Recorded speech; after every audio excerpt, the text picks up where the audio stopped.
Meus irmãos, nós estaremos esta noite pensando, estudando, refletindo sobre Gênesis, capítulo 1. O primeiro livro da Bíblia. Dos 66 livros que compõem as Escrituras, cânon sagrado, Gênesis tem uma importância singular. Porque se não fosse o livro do Gênesis, nós não teríamos ferramenta, argumento, base para ensinar, defender sobre o Deus Elohim, o Deus Criador. O livro do Gênesis, que significa o começo, nos revela a magnitude de Deus e da sua obra.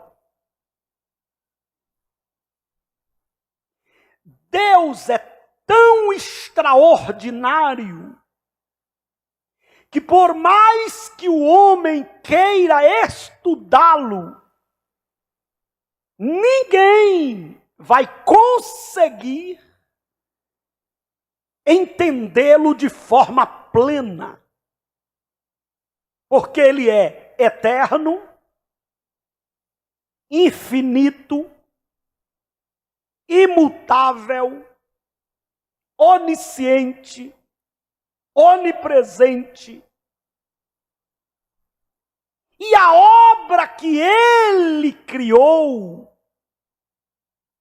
também é uma obra tão magnífica que por mais que os cientistas gastem anos e anos estudando os planetas, ainda no século XXI, existe muitas áreas, muitas coisas que não é explicada pelas mentes mais brilhantes que o mundo tem. A cada dia você vê a NASA, você vê foguetes tentando estudar. Tem água Onde é que está procurando água? Em Marte. É possível habitar na Lua. A distância disso tudo, a complexidade do ecossistema, dos sistemas que foram estabelecidos por Deus no universo.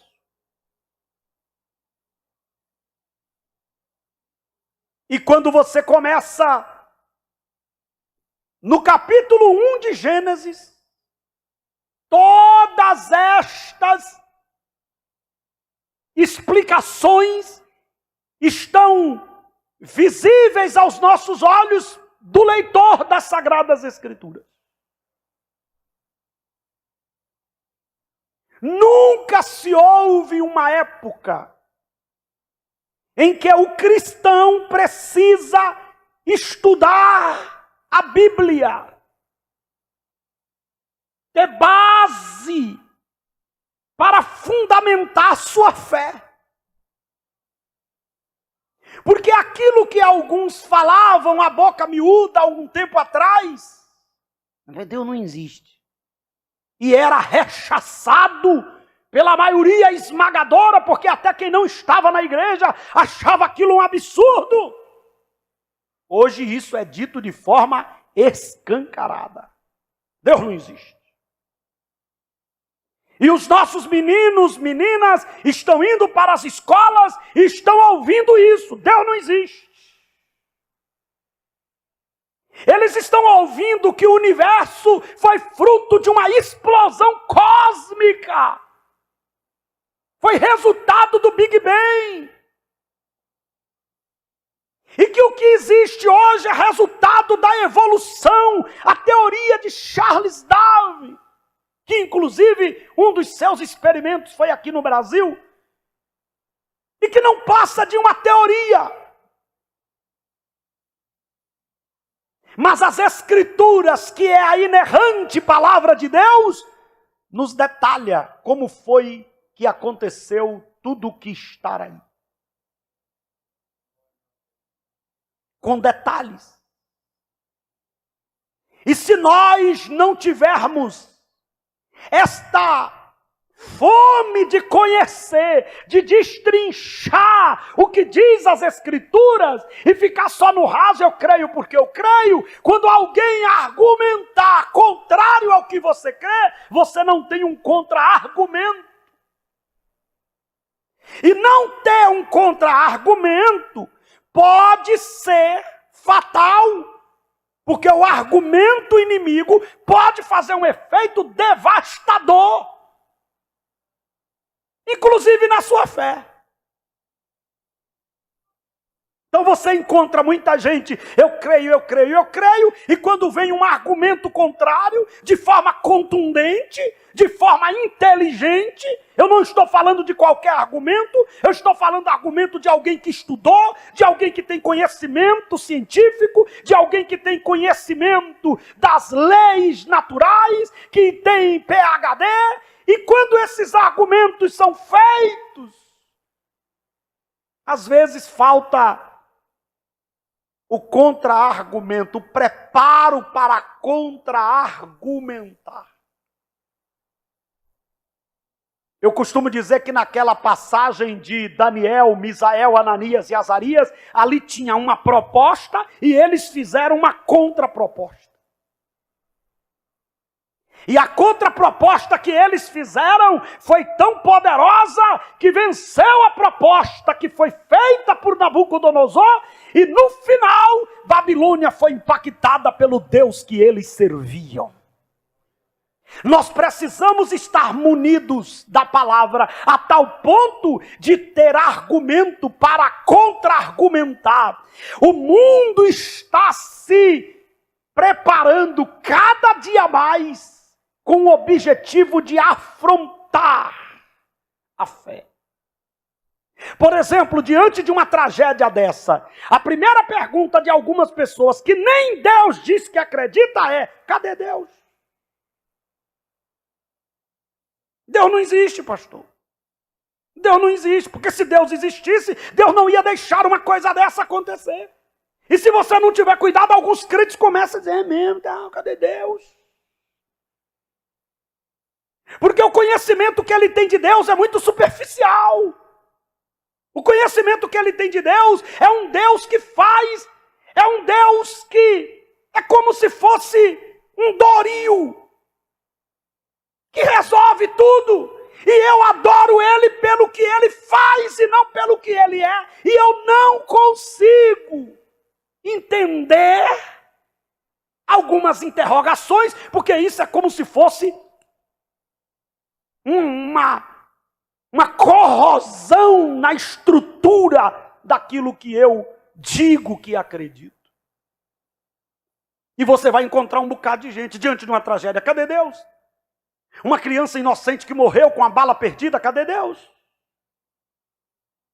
Quando uma coisa dá errado: não, mas Deus, cadê Deus? Deus não existe. E a Bíblia diz que o tolo diz que Deus não existe. A própria Bíblia, ela é tão extraordinária que a Bíblia, ela já mostra o comportamento de quem vai ter esse tipo de argumento. Por que é tolo? Porque a compreensão dele é limitada. Ele está fazendo uma leitura de um Deus tão infinito em algo limitado. É como se ele dissesse: para Deus ser Deus, ele tem que estar bitolado naquilo que eu acho que ele tem que ser. Não, Deus é muito maior do que isso. E eu preciso ter o conhecimento das Escrituras a respeito deste que eu sirvo, para que quando alguém confrontar a fé que eu tenho nele, eu tenha argumento para dizer para este alguém o porquê eu o sirvo. Saindo um pouco deste texto, mas no mesmo argumento de ter o conhecimento para contra-argumentar, nós vamos ver o Jesus homem enquanto esteve aqui na terra. Olha o confronto, olha o argumento de Satanás. Se tu és o Filho de Deus, faça isso. E ele não deu nenhum terra. Ele não deu nenhum jargão, está repreendido, está amarrado. Ele usou as Escrituras.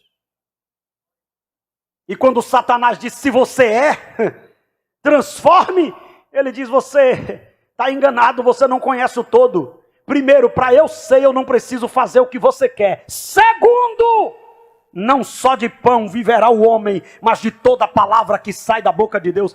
Ali é Deuteronômio capítulo 8. Jesus conhecia as Escrituras, que quando ele contra-argumenta o argumento de Satanás para fazer ele cair, ele usa o versículo de Deuteronômio capítulo 8.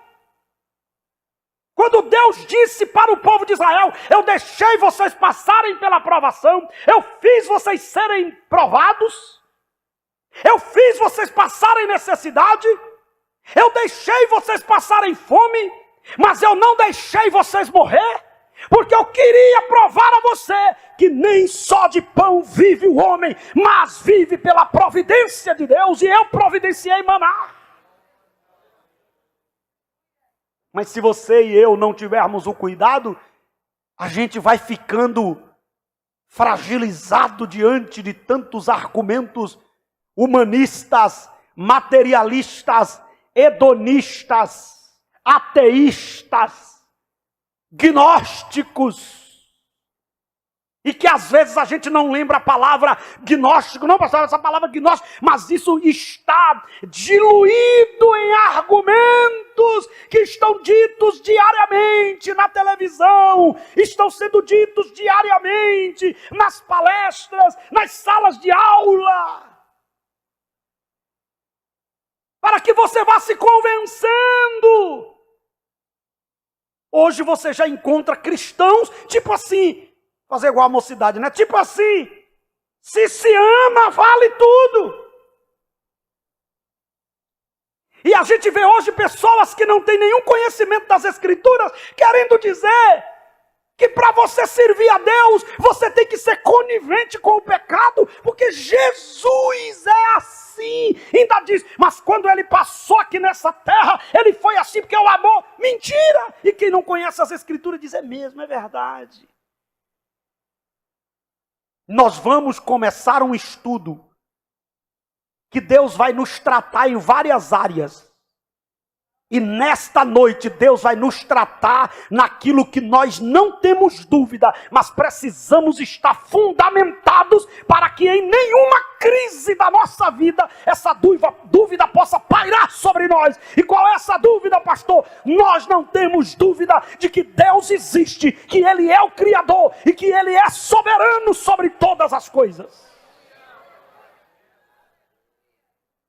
E nós vamos estudar hoje sobre o Criador.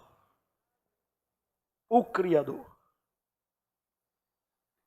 O livro do Gênesis é um livro importante porque sem Gênesis não teríamos condição de responder às grandes perguntas da vida. Quem fez os céus e a terra? Eu pergunto para a igreja aqui, para os estudantes da Bíblia, para quem conhece as Escrituras, se não fosse Gênesis, como nós responderíamos esta pergunta? Como nós responderíamos a pergunta se não fosse Gênesis, de onde viemos? Gênesis, dizem os estudiosos que foi escrito no século 15 antes de Cristo, antes do nascimento de Cristo. O autor de Gênesis o escritor do livro de Gênesis é Moisés. Olha o que diz um versículo no Novo Testamento, Lucas 24, 44. E disse-lhes: São estas as palavras que vos disse estando ainda convosco. Convinha que se cumprisse tudo aquilo o que de mim estava escrito na lei de Moisés e nos profetas e nos salmos. Inspirado pelo Espírito Santo, ele selecionou as narrativas orais e os registros genealógicos conservados pelos hebreus, redigindo-os como em um todo homogêneo, coerente e lógico.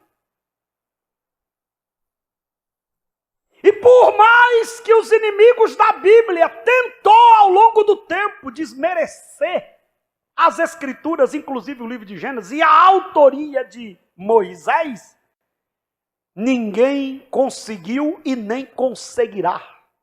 Porque o que está aqui não é ideias de Moisés, mas um texto inspirado pelo Espírito Santo daquilo que aconteceu de forma real. Isso aqui não é uma alegoria. Isso aqui não é uma fábula. Isso aqui não é uma história.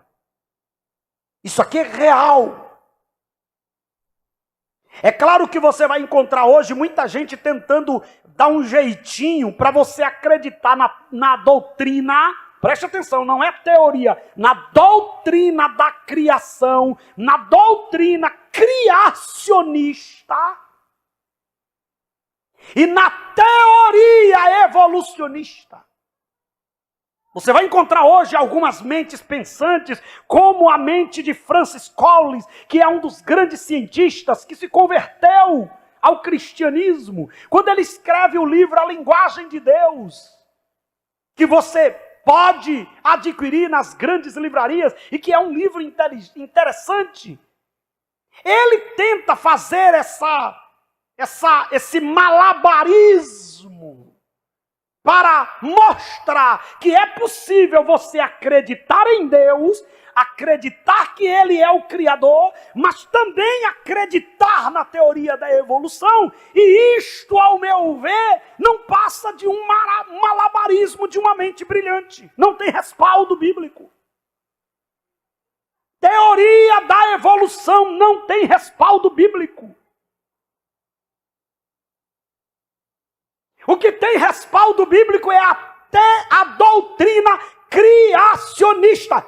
Deus criou todas as coisas. Pronto. É mais fácil você dizer e explicar como Deus fez do que você tentar explicar como Ele não fez e como apareceu. É muito mais louco você dizer que houve uma explosão e apareceu um mundo tão complexo como o nosso e que funciona tudo nos mínimos detalhes do que você ter que admitir que Ele existe, que foi Ele que criou todas as coisas. Na primeira vez que eu fui nas cataratas de Foz do Iguaçu e que vi aquela beleza natural, com aquelas águas que caem 24 horas por dia, desde que o mundo é mundo. E ninguém tem autoridade para dizer, fecha a torneira que hoje não cai água nas cataratas. Porque está escrito que quando Ele abre, ninguém fecha.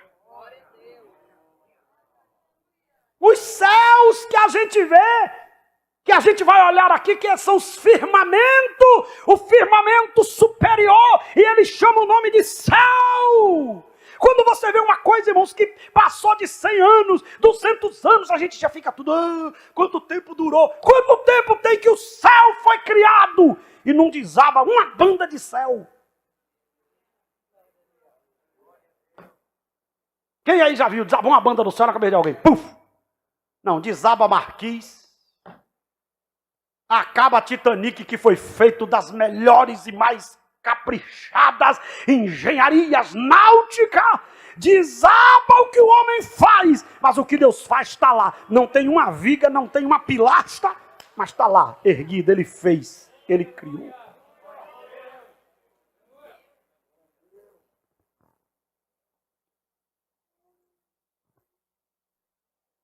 É maravilhoso você entender que este Deus é o seu Deus. O Deus que criou todas as coisas é o seu Deus. Mateus capítulo 19, versículo 4 a 6. Ele, porém, respondendo, disse-lhe: Não tendes lido que no princípio o Criador os fez macho e fêmea? E disse: Portanto, deixará o homem pai e mãe, e se unirá à sua mulher, e serão dois numa só carne. No princípio, o Criador criou o quê? Macho e fêmea. Macho e fêmea. Você não já ouviu isso? Que o Criador, quando fez, criou, estabeleceu, formou.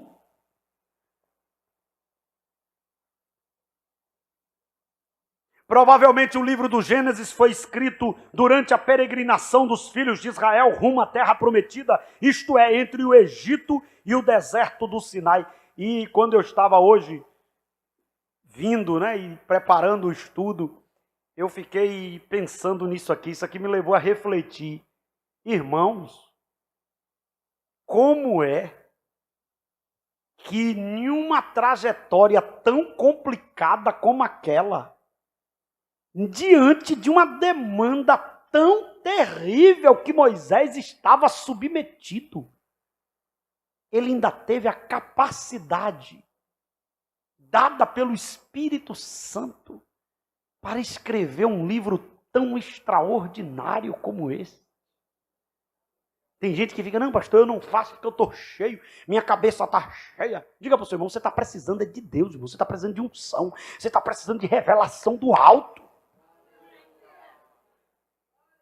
Camarada liderando mais de 3 milhões de pessoas em pleno deserto. Falta água, o povo quer carne, o povo quer comida. E morre gente, e nasce gente, e a pressão de um lado, pressão do outro. E o camarada teve a capacidade, o discernimento de receber de Deus a direção para escrever um livro tão extraordinário. E olhe para mim, o primeiro e o último livro da Bíblia foi escrito sob pressão. O primeiro no deserto, em caminho a Canaã. E o segundo, um profeta, um apóstolo de Deus, em uma prisão na ilha de Pátimos. Na primeira, Deus revela o que ele fez. E na segunda, última, Deus diz o que vai fazer no final de todas as coisas. Abre e fecha a Bíblia.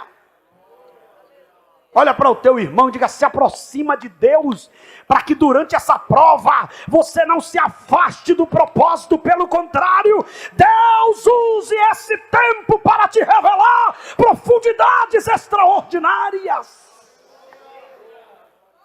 Se aproxima de Deus. Hoje, quando eu olhei isso aqui, eu digo, meu Deus, como eu sou fraco, porque às vezes ainda eu estou tão cansado, a luta, eu não tenho tempo, pastor. Tem irmãos aí dizendo, eu não tenho tempo de ler a Bíblia, eu não tenho tempo, pastor, eu não tenho tempo de congregar, eu não tenho tempo, eu estou tão atarefado, que eu não tenho tempo nem de ouvir a voz de Deus direito, minha cabeça está cheia, às vezes eu digo isso, às vezes você diz isso. E o camarada liderando 3 milhões de pessoas no deserto, dependendo de um maná que caía de manhã, e tinha que esperar cair no outro dia, porque não podia pegar reserva, mas estava tendo a graça para escrever o livro que hoje nós estamos estudando aqui esta noite, e é alimento para a nossa alma.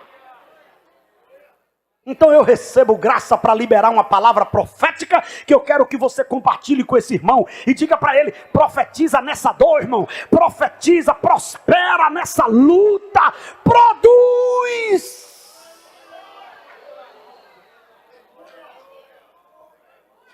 Profetiza aí para uns 3 irmãos, produza nessa luta, produza nesse tempo difícil, produza nessa escassez, e assim diz o Senhor, quando isso tudo acabar, tu está com a revelação pronta, vinda da minha parte, que vai servir para tantos. Produza.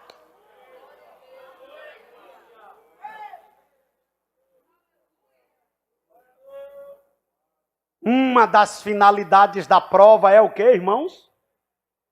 Nos tornar mais sensíveis, porque a prova nos faz ver a dependência que nós temos de Deus.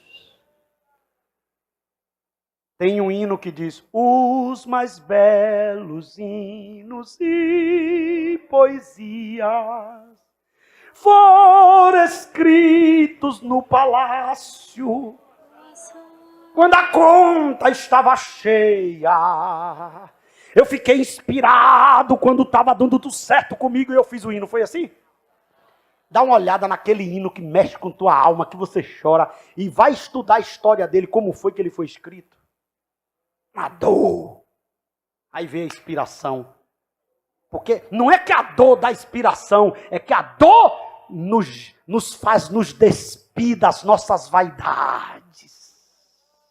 E quando eu começo a me despir das minhas vaidades, eu começo a ver a minha dependência. E quando eu vejo a minha dependência, eu me aproximo de quem tem o poder. E quando eu me aproximo dele, ele me dá inspiração, ele me dá graça, ele me dá habilidade, ele me dá revelações. Em uma travessia complicada, um homem consegue escrever um livro tão tremendo. Em uma cadeia, sendo torturado, João consegue ter uma revelação tão profunda.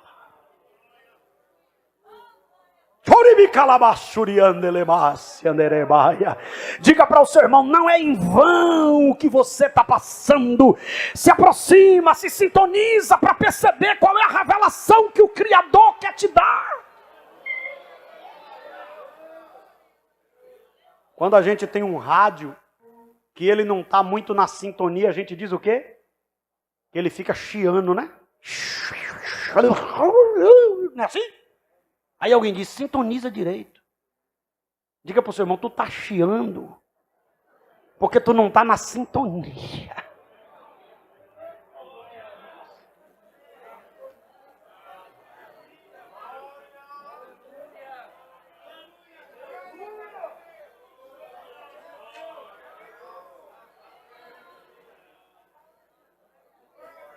Eu não estou entendendo nada. Que não está em sintonia. Vem um pouquinho mais. Às vezes é um pouquinho mais para frente, um pouquinho mais para trás. Sim ou não, irmão?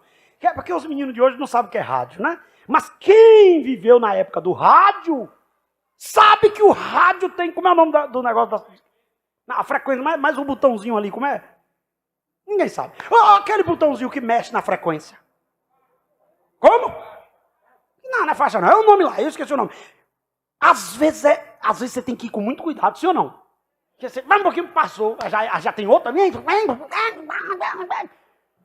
Tem que ir com a sintonia, você tem que ir muito cuidado. Diga para o teu irmão: tá faltando só um pouquinho assim, ó. Diga: tu não está entendendo porque tá faltando só um pouquinho que tu sintonizar, a revelação flui. E diga para ele: não vai precisar passar a prova para tu receber a revelação.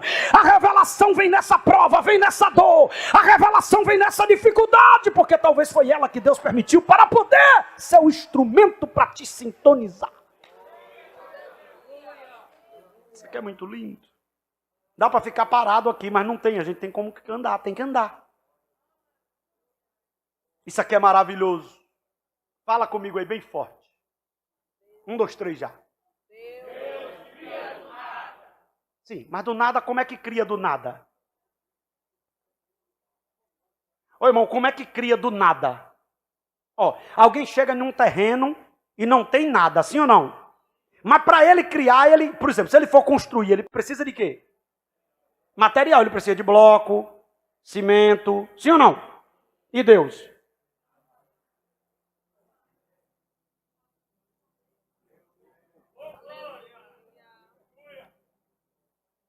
Por isso que a Bíblia diz assim: todo aquele que se aproxima de Deus tem que ter fé. Nada, do nada. Do nada. Deus não usa nenhuma matéria-prima para criar o que ele precisa fazer. Porque na época da criação não existia nenhuma matéria-prima. Porque tudo que existe foi ele que criou. Da onde? Do nada. Do nada, ele criou do nada. Não existia. Mas aí eu vou mostrar a você o poder daquilo que você está ouvindo aqui hoje. Deus fez o universo existir do Salmo 33, 6. Pela palavra do Senhor foram feitos os céus, e todo o exército deles, pelo espírito da sua boca.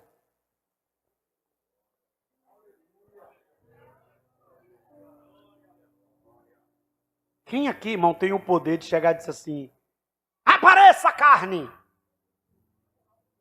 Você só tem ovo para comer e você chega e diz: picanha, picanha, picanha. Aparece. Pá, picanha sai caindo assim. Você só vai pegar e fritar. Quem aqui tem esse poder?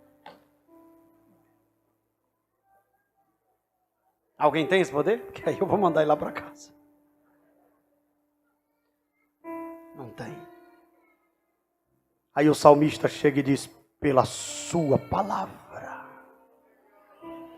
ele criou os céus.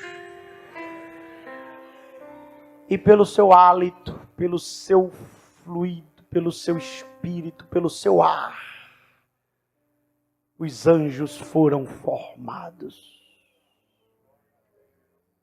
Romanos capítulo 4, versículo 17. Como está escrito: por Pai de muitas nações te constituí, perante aquele no qual creu, a saber, Deus, o qual vivifica os mortos e chama as coisas que não são. E chama as que não são, como se já fossem. Não é, mas ele chama como se já existisse.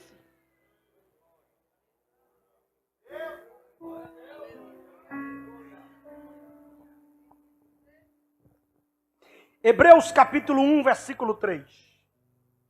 O qual, sendo o resplendor da sua glória e a expressa imagem da sua pessoa, e sustentando todas as coisas pela palavra do seu poder, havendo feito por si mesmo a purificação dos nossos pecados, assentou-se à destra da majestade nas alturas.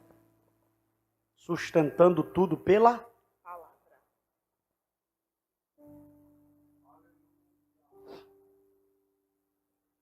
Pastor, mas me explica isso. Como é que Deus cria do nada? É porque só Ele é Elohim. E o que é, pastor? Elohim é o Deus Criador.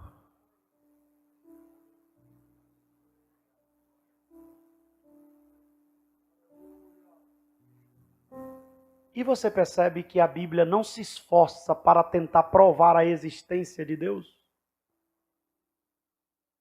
Você percebe que você pode estudar a Bíblia e você não vê nenhum esforço para mostrar, para provar que Deus existe? Olhe para mim, irmãos.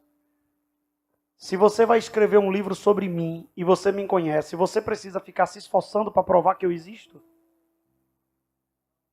Você me viu?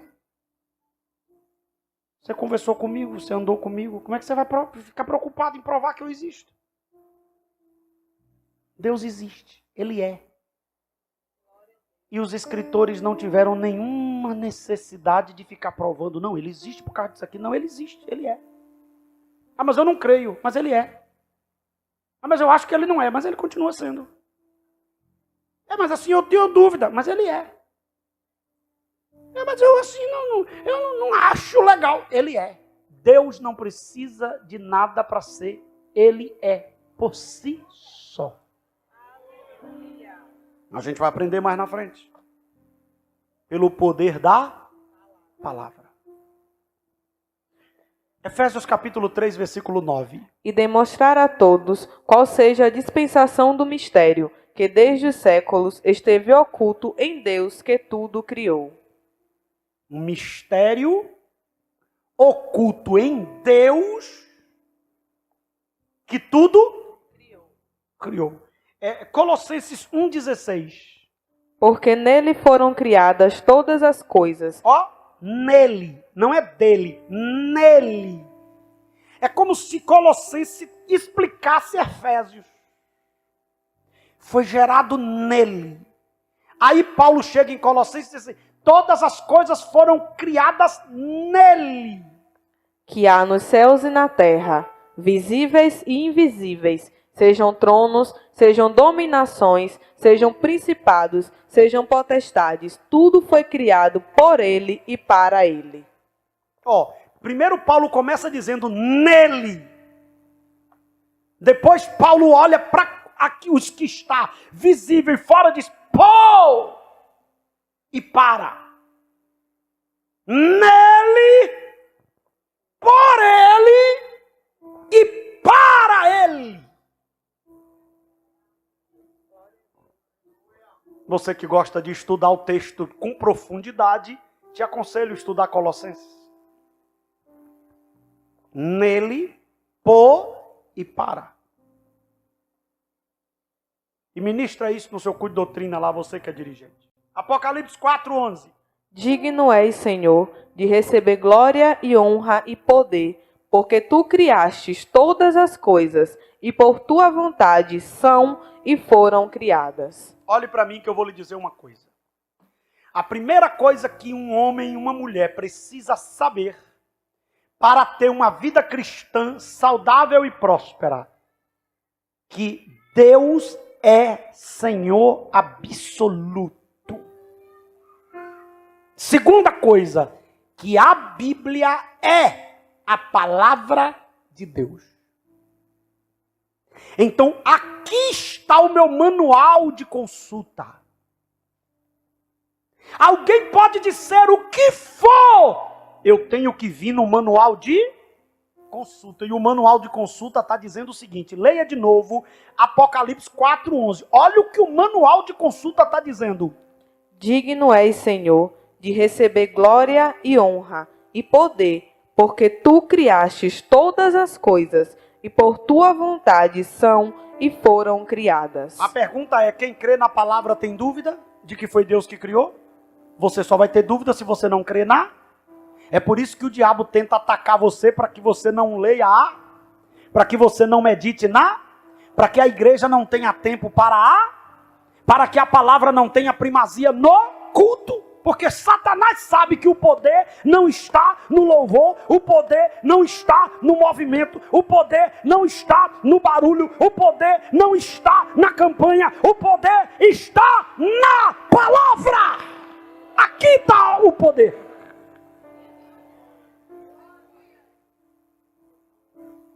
E é esta palavra que eu tenho que meditar. Um crente tem que ler a Bíblia todo dia.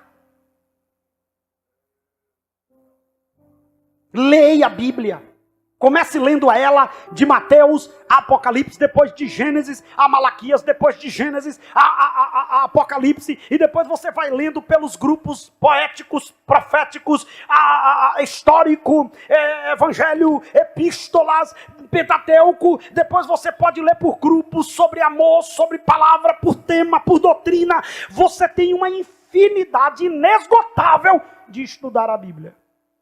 Mas depois do zap, pronto, aí acabou tudo. Se você começar a olhar quanto tempo você passa hoje nas redes sociais, você vai perceber o quanto este bichinho chamado celular está dominando você. Mas domina mesmo, irmão, domina, é um vício.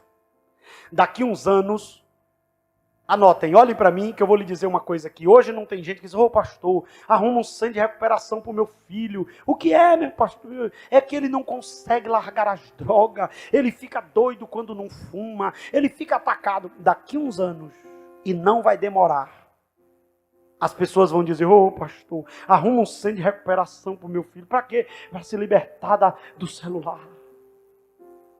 Quando o celular trava, ele fica doido, ele dá convulsões, ele cai pelo chão, ele baba.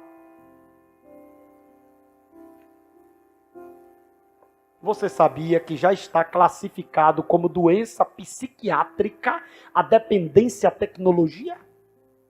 A jogos, Os meninos hoje, irmão, não sabem brincar com... Na minha época, a brincadeira era carro de que boa, lata de leite ninho, pneu com os cabos de vassoura, cabo de vassoura e botavam uma cabeça de cavalo para dizer que era um animal, amarelinha, gude. Hoje o menino está tudo... Não sabe falar. Porque o menino já acorda... Chega a estar ficando bestalhado. Você que está me ouvindo, ou me assistindo, ou está aqui, se desligue desse jogo, senão você vai ficar bestalhado. Você vai ficar assim... Aí vai ter que ser internado.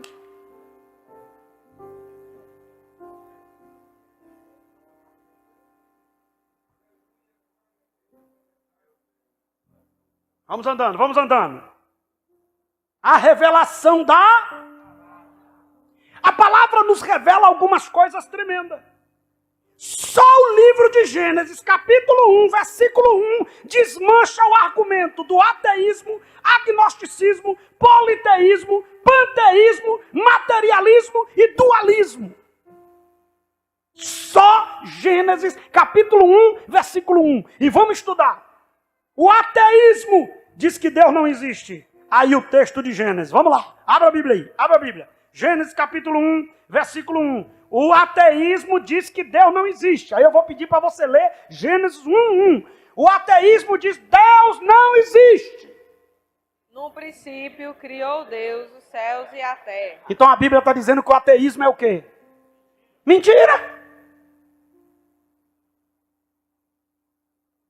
O agnosticismo afirma que ninguém pode saber se Deus existe.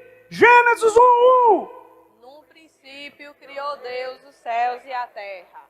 Gênesis 1, 1 assume que todo homem, por natureza, sabe que Deus existe.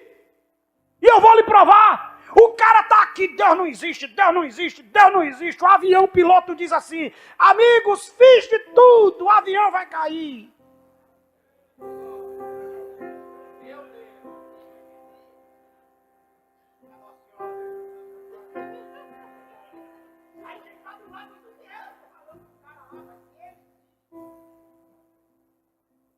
Dentro do homem, nós por natureza sabemos que ele existe.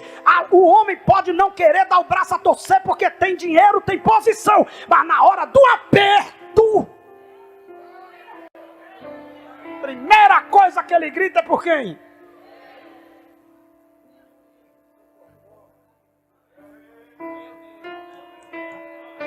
Aí eu me lembrei, a gente já tinha, naquela época andava muito de Kombi. Aí o grupo dos adolescentes saiu de Valença e foi para Nilo Peçanha. E aí eu era muito magrinho, então nunca podia ir sentado. Era a Kombi lotar, me jogavam na mala. E aí estava eu e uns 3 meninos na mala. Aí... A Kombi, na volta de noite, o menino dormiu, a gente do lado, o motorista não viu o quebra-mola, pulou o quebra-mola. Meu irmão, o menino já acordou, Jesus, foi eu, me perdoe, eu vou dizer, me tem misericórdia de mim. Eu digo, o que foi, rapaz? Ele disse, rapaz, vai virar e eu vou morrer e eu quero ir para o céu. Eu estou logo conversando aqui. Na hora do aperto, irmão, o ateu vira crente. Sabe o que é ateísmo? Agnosticismo e essas coisas todas? Orgulho. O cara estuda e ele não quer admitir que tem coisa que a ciência não explica. É fé. Quem estuda psicologia sabe que tem uma área na psicologia que ela não entra. É o paranormal. Não existe explicação para aquilo. Está acima da explicação da mente humana. Mas tem gente que estudou tanto que ele quer explicar tudo. Aí não tem como explicar Deus. Ele é. E por que ele é? Porque é. Não, mas quem diz que ele é? Ele.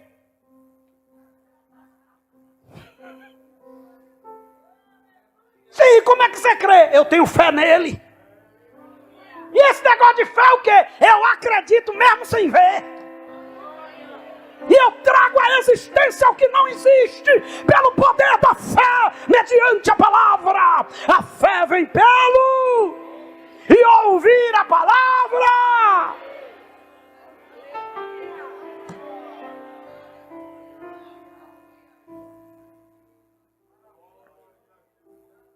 Você viu que eu estava cansado, eu já estou me empolgando. Tá, diga para o seu irmão, o pastor está esquentando as turbinas agora.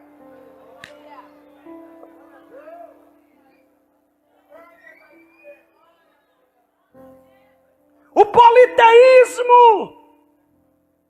A maior parte da humanidade acredita em muitos deuses. Mas Gênesis capítulo 1, versículo 1 diz o que, Jacuípe? Não é no princípio criou um Deus. No princípio criou Deus, é singular, só existe um. O politeísmo, esta filosofia, afirma que Deus e o universo são um. A maioria das religiões orientais são baseadas em tais conceitos, mas Gênesis capítulo 1, versículo 1 ensina que Deus é separado e transcendente o universo. Ele é um Deus pessoal e não apenas uma força universal.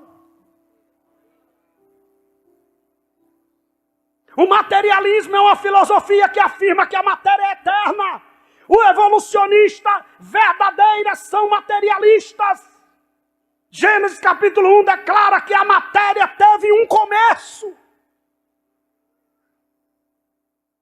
O dualismo ensina que o universo foi criado e é controlado por duas forças opostas, uma boa e outra má. Mas Gênesis capítulo 1, versículo 1 ensina que existe um Deus vivo e verdadeiro, que evidentemente é supremo. Vamos parar com essa história, irmão, que existe duas brigas no mundo. A briga do meio com a briga do mal.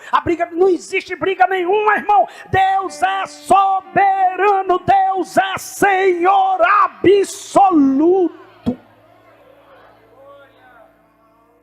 Aí tem crente que anda com aquele yang, né? Yang, não é? E anda e bota o negócio a metade, aí tem a força do mal e a força do bem. Aí o branco é a força do bem, mas tem um pontinho do mal, que é a força. Vamos parar de história, irmão. Isso é nova era, isso é antibíblico, isso é doutrina herética.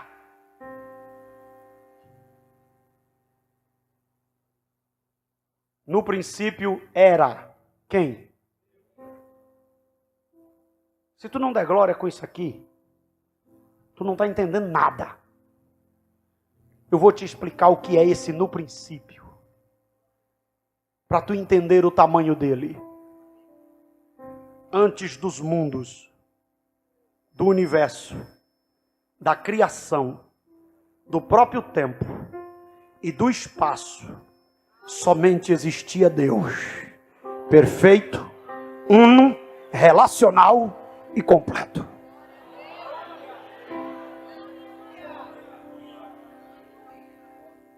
No princípio, quando nada existia, ele já era. Levante a sua mão e diga: quando nada existia, o meu Deus já era Deus. Nada existia. Por isso que o profeta profetiza usado por Deus e diz: ainda antes que houvesse dia, eu sou, e não há quem possa fazer escapar das minhas mãos, e operando eu. Isso aqui é um desafio. Quem impedirá? Vem Faraó, impede eu tirar o povo. Vem Herodes, impede eu proteger o Messias. Vem Império de Roma, impede eu dar crescimento à igreja.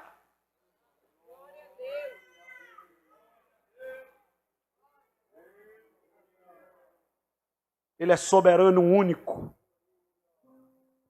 Ele é sábio. Ele é amoroso. Ele é bom. Ele é misericordioso. 1 Timóteo 6,15.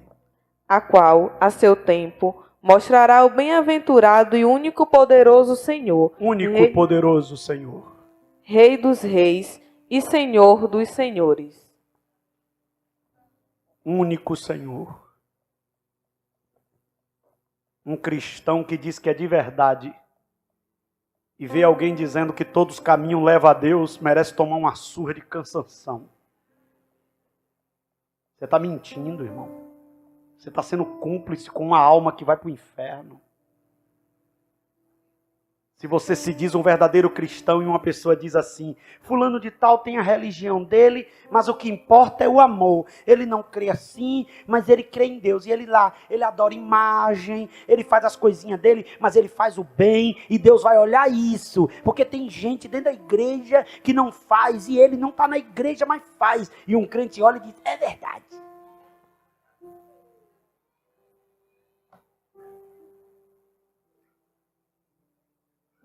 Jesus é o único caminho. Deus é o único Deus.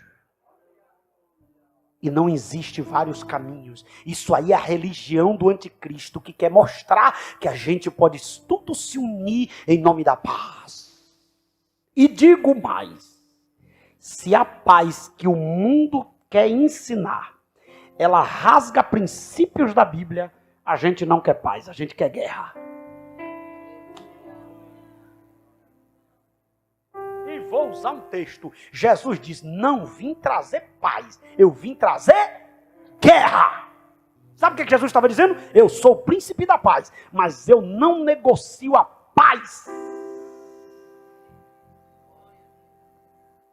E tem gente que para ter paz está negando o princípio da palavra. Isso não é paz, isso é mentira.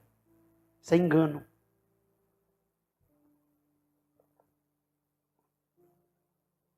A fórmula da criação. Vamos ver a fórmula da criação. Eu vou falar a primeira parte e vocês fazem a outra. Anúncio. Mandamento. Cumprimento. Execução. Aprovação. Palavra subsequente. E o número de dias. 7. Haja! A luz disse, bora rapaz. Apareceu tudo. Palavra. Aí eu estava me lembrando aqui quando Jesus chegou na porta do túmulo de Lázaro. 4 dias. Corpo em decomposição. Tudo coagulado. Sangue. Tudo travado. Já tinha uns bichinhos ali dizendo, esse corpo é meu. O morotó dizendo, me dá.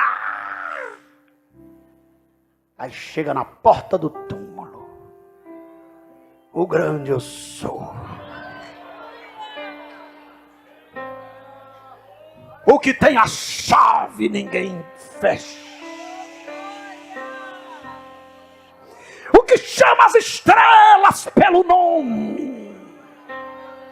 E abre a boca na porta do túmulo e chama o homem pelo nome. E disse, Lázaro, sai para fora. O morotó diz, vambora correndo que o bicho pegou. E o sangue diz, vambora correr na veia. Porque o homem já abriu a boca. Coração volta a bater, Lázaro levanta.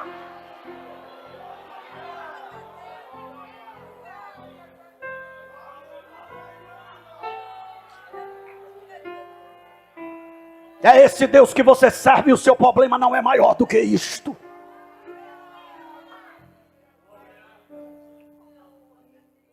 O Espírito pairava. Essa palavra pairava significa uma força muito forte. Agora vamos ver o padrão de Deus. Primeiro Deus forma, depois Deus enche. Diga, primeiro Deus forma, depois Deus enche. Então olha para o seu irmão e diga, Deus só vai te encher quando tu tiver formado.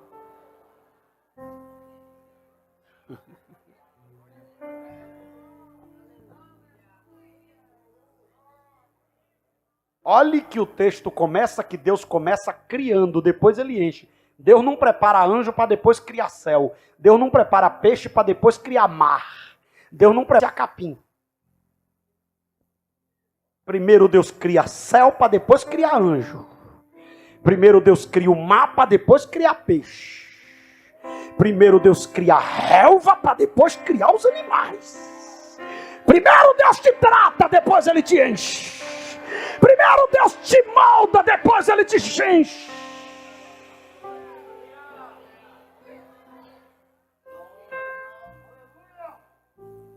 primeiro dia. São 7 dias, a gente está no primeiro, já está. Deus chega e diz: haja luz. A luz. Agora separe entre luz e trevas. Eu queria ter 1 hora para falar sobre isso aqui, só tenho 2 minutos.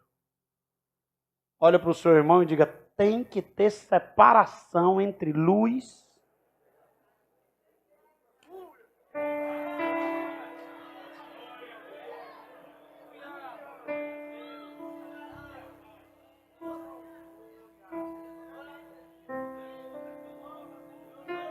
Não, eu sou luz, mas eu fico ali no meio, pastor. Princípio da separação. Deus não aceita mistura. Êxodo capítulo 34, versículo 10. Então disse: eis que faço um concerto, farei diante de todo o teu povo maravilhas que nunca foram feitas em toda a terra, nem entre gente alguma, de maneira que todo este povo, em cujo meio tu estás, veja a obra do Senhor, porque coisa terrível é o que faço contigo. Acabou, irmão? Guarda o que eu te ordeno hoje. Vou te honrar, vou tremer terra, vou honrar vocês. Porém, aí começa a separação. Guarde o que eu estou lhe falando.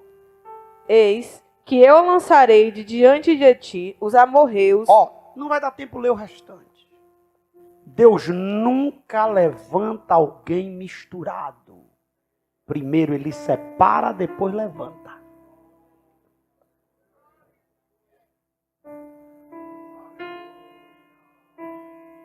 Olha para o seu irmão e diga: quer ser usado, vaso? Primeiro separa, depois enche. Comece a mudar suas atitudes, comece a mudar seu linguajar. Comece a orar, comece a pedir a Deus para libertar. Tem gente que pensa que evangelho é assim. Chegou aqui, fingiu que tem e Deus enche. Não, irmão, você engana a sua mãe. A bichinha está pensando que você não sabe nem beijar.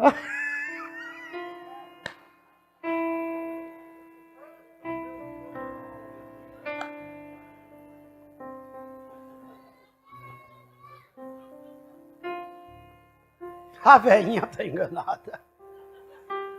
Mas Deus você não engana.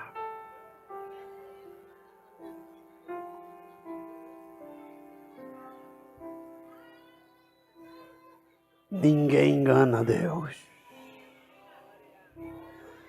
Então olha para o teu irmão e diga: é tempo de se separar para ser cheio.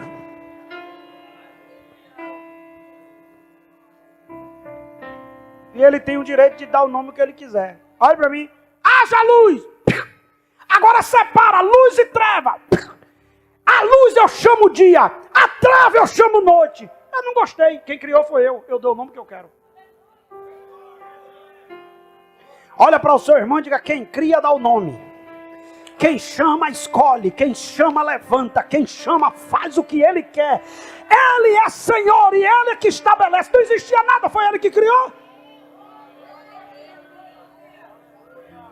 E ele coloca o quê?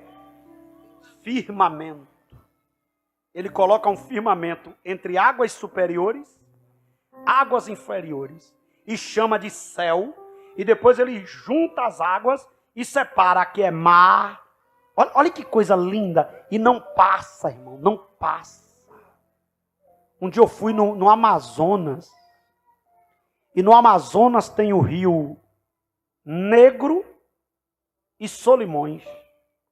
Um tem a água clara, outra tem a água barrenta. Irmão, isso aqui é lindo.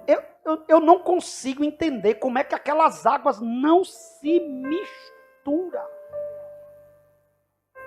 Você chega aqui, tá aquele riozão terrível. Aqui é escuro, aqui é claro. Estão ali, mas tem um limite. Você aqui, você cá. Não se mistura. Deus estabeleceu os fundamentos. Pastor, assim eu não estou entendendo se Deus estabeleceu os fundamentos e porque tem algumas águas, algumas marés que estão levando tudo. E você esqueceu que o homem ocupou o lugar da natureza? E você esqueceu que tem um texto na Bíblia que um dos sinais da vinda de Cristo é que as águas vão voltar o seu espaço.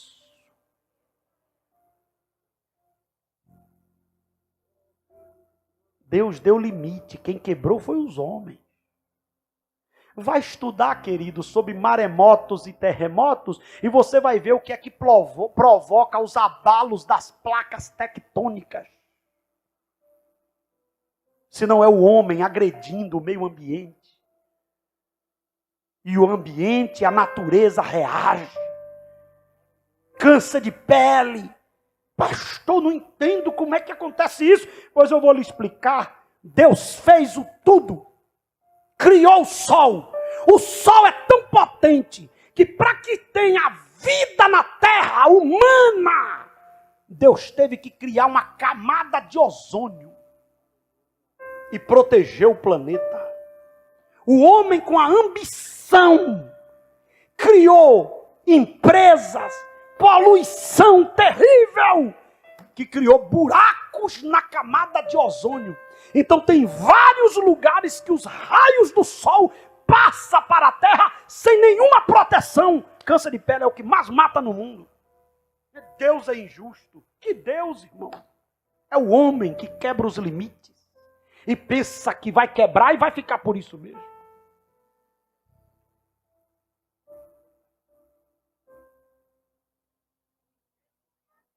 O desmatamento, a poluição dos rios. Toda grande cidade tem um rio que virou esgoto. E você quer que aconteça o quê? Que a natureza fique calada? Ela reage. Mas tudo que Deus criou é perfeito. O firmamento significa compreender. Os luminares foram colocados no firmamento. O terceiro dia Deus cria a terra. Deus criou todas as coisas e colocou limites. E Deus preenche. No quarto dia, Deus colocou corpos celestes. Até o capítulo, versículo 13, Deus está criando. A partir do versículo 14, Deus começa a preencher. Deus cria corpos celestes com o propósito de dividir dia e noite, marcar dias, estações e anos. Olha que coisa linda, tudo bonitinho. Movimento de rotação, translação. Como é? Translação, tudo direitinho. Lua nova, lua cheia, lua minha. Tudo bonito Deus criou, perfeito. E o homem foi destruindo ao longo do tempo. Não que o homem tenha o poder de destruir todo o firmamento que Deus fez, mas algumas coisas que vão comprometendo e vai trazendo problema para o próprio homem.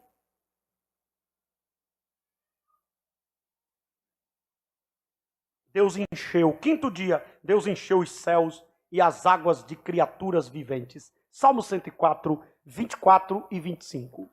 Ó Senhor, quão variadas são as tuas obras! Todas as coisas fizeste com sabedoria, cheia está a terra das tuas riquezas. Aí o ápice da criação. Olha aí o versículo 24.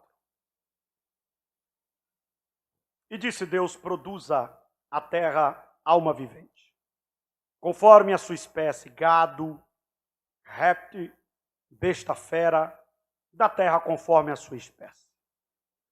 Aí quando chega no 26, Deus não disse, haja, produza.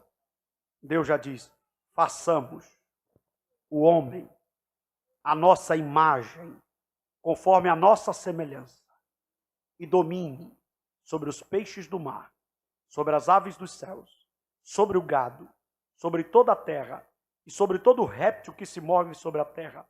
E criou Deus o homem, à sua imagem, a imagem de Deus o criou.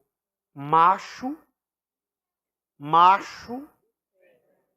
o ápice da criação não foi a criação dos céus, e nem dos mundos, e nem o enchimento de todos os lugares que Deus fez. A coroa da criação é o homem. O homem é a coroa da criação. No ápice da criação, Deus cria o homem e dá a ele o poder domine sobre tudo que eu criei, cuide de tudo que eu criei. E Deus olhou e disse, eu vou botar nele a minha imagem, a minha semelhança.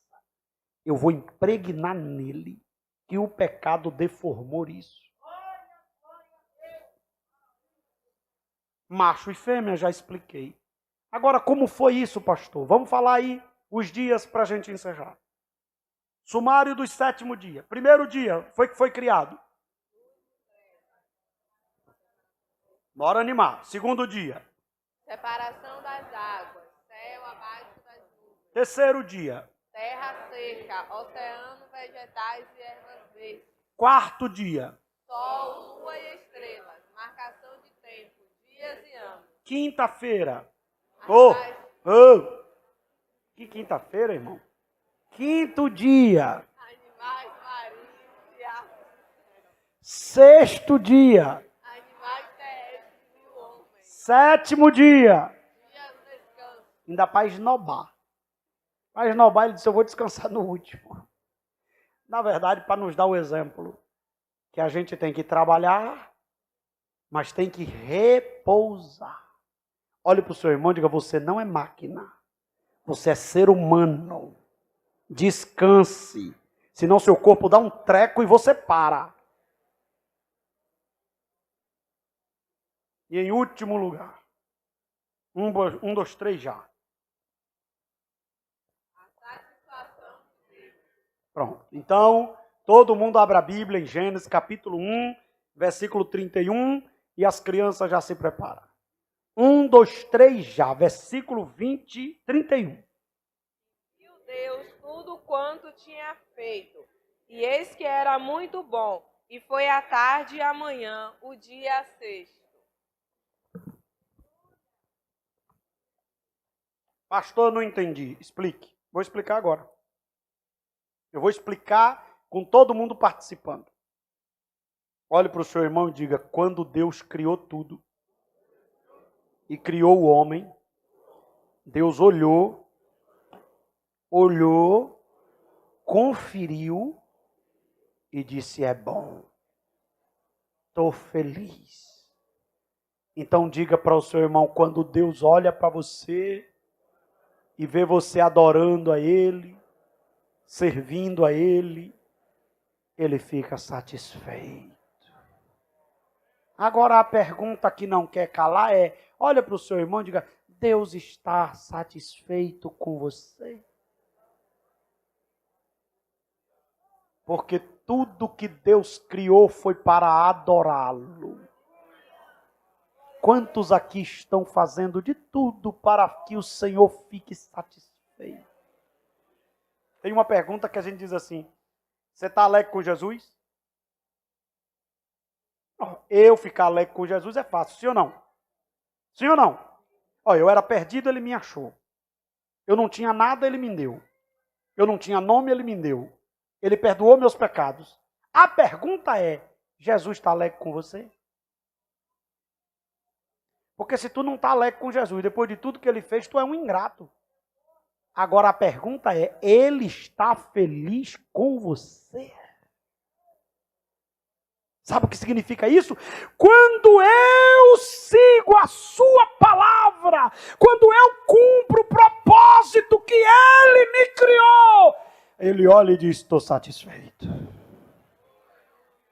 Ele olhou e disse, para o que eu criei está sendo feito. Aí vem uma coisinha chamada o quê? Pecado. E tira o homem da rota, porque pecado é errar o alvo. E aí agora o homem passa a desobedecer a Deus. O homem passa a se voltar para Deus. Porque o pecado faz isso. O pecado faz o homem se voltar contra o Criador. É como se você inventasse algo e o que você inventa passa a ser contra você. É o que o pecado faz com o homem. O pecado faz você afrontar quem lhe criou. O pecado faz você ser inimigo de quem lhe deu a vida. E quando você é salvo, esse pecado é tirado da sua vida. E você agora passa a ter o desejo de agradar ao que te criou. É por isso que você está aqui adorando e glorificando o nome dele.